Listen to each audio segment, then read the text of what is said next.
while we're talking about athletes, humanizing athletes, right? Ashley said it, right? Like you never know what someone's going through.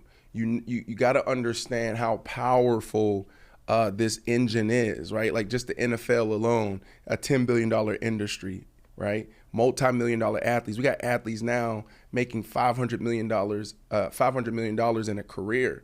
But then there's another side to that. Guys that are trying to survive, make the team, take care of their families, make their legacy stand. And so Johnny Manziel. And I know there's a lot of people not going to feel sorry for Manziel because, like, this is Johnny one of those football, as we used to Johnny call him. football. Mm-hmm. Like, you got to get it, right? There comes a point where you got to grow up, but there's a lot of pressure. So in a new documentary, Johnny Manziel says he attempted suicide after the Cleveland Browns cut him in 2016. And the Netflix Untold Johnny Football, that's the documentary. The 2012 Heisman Trophy winner said that following the 2015 season, he began using oxycodone and cocaine daily, according to multiple reports, and dropped from 215 pounds in January to 175 in September. Manziel faced misdemeanor assault charges, blah, blah, blah, blah, blah. I won't get into all of that stuff. The Browns cut Manziel in March of 2016. Manziel said in the documentary, according to multiple reports, that he was later diagnosed with bipolar disorder and he refused to enter rehab and begun self-sabotaging, going on a $5 million bender before attempting to end his life. What's not in this this article is that Manziel also said when he got that diagnosis of bipolar disorder, he thought it was like alcoholism or being a drug addict. Yeah. So he was like, yo, my life is over, right? More stigma, more stereotype. So he said, I planned to do everything I wanted to do at that point in my life, spend as much money as possible that he could, and then his plan was to take his life. Manziel said in the documentary, according to multiple reports, I wanted to get as bad as humanly possible to where it made sense, and it made it seem like an excuse and out for me. Manziel said he purchased a gun. This is some deep stuff right here, man. And, I remember having Deion Sanders up on her show, and Deion asked him, I said, what was your lowest moment of your life? This is Deion Sanders. He was playing both baseball and football at the same time, Deion Sanders, okay? And he said, when I was in Cleveland playing baseball, and then I had a football game, and I had a shotgun in a hotel, and I was going to take my life, right? And it just, like, people are in these situations, and it's like, you're talking about a split decision that it can happen. And a lot of people think that suicide ideation is something that you fight for years, right? Like people who take their lives, like, oh, they must have been struggling for years. There are some people that deal with that, right, for a long time. But a lot of people that actually succeed with it, it's like 15 minutes. Just a thought for 15 minutes. My girl just broke up with me. My life is over. Boom. My man just broke up with me. I caught him. It's over. Boom. I just lost everything. Boom. Right? So a lot of times it's just 15 minutes. So here's the last thing I would say to this, because this is really powerful. It's like, and I can't wait to watch this. I just watched the Jake Paul Untold on Netflix, and that was pretty good. He said, I had planned to do everything, right? I said that. Manziel said he purchased the gun months earlier with the plan to use it to carry out death by suicide. But when he pulled the trigger, the weapon malfunctioned. Still to this day, don't know what happened, but the gun just clicked on me, he said in the documentary, according to multiple reports. Man, Ashley, think about this, all right? Knowing that so many people struggling, right? Think about how many people right now is dealing with some of these same thoughts. Yeah. It's unbelievable. It's like overwhelming. Yeah. I mean, it's, I always liked Johnny Manziel.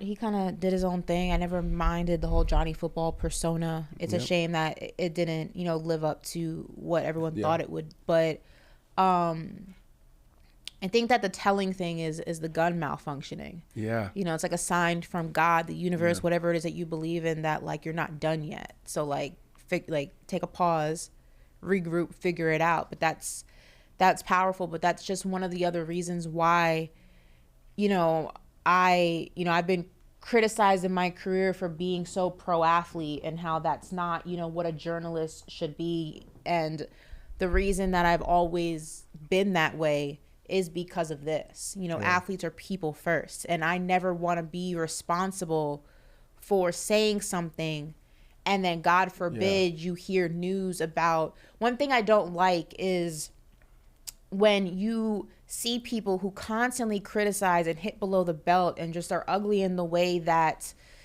they report on athletes, and then something happens, and then it's all that, and then it's suddenly thoughts and prayers. Like, you had the opportunity to be a decent human being when that person was here or before something happened to them, and you chose a path that was beneficial to you.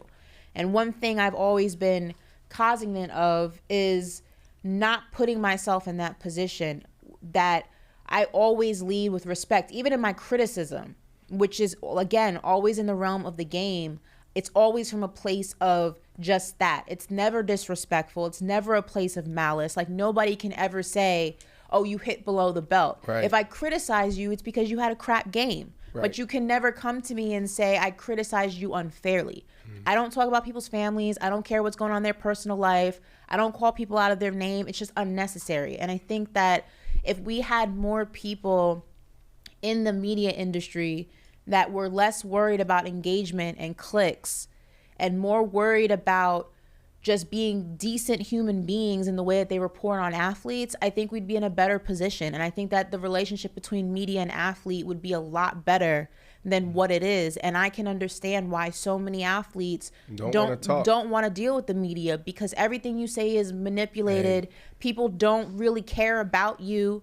And I think you can see the difference in the way that athletes interact with media members who don't. People ask me all the time in my field, like, how are you friends with so-and-so? It's because I treat them as people. So if I sit down with them and I have an interview with them, they know that I'm not going to trip them up. I'm not going to, manipulate their words. It's going to be an honest conversation. You tripped me up. Well, that's just because I'm better than you. No, you tripped me up. No. Time out. Oh, like, wait, time out. That was fair game, Brandon. No, ain't no fair game. Tell the story. Tell the story. This is when I knew. This was fair game. Listen, hold on. Time out. I'm going to tell y'all this. But I asked you nicely. Hold on. Time out. Woo, this is when I knew, right? I was like, oh, she's her, right? I was so hot after this moment, like skin boiling, like wanted to stop, act a fool, be like, man, I'm done with this, walk out. And I sat there and I thought about it. I was like, she was fearless. And she's also doing her job.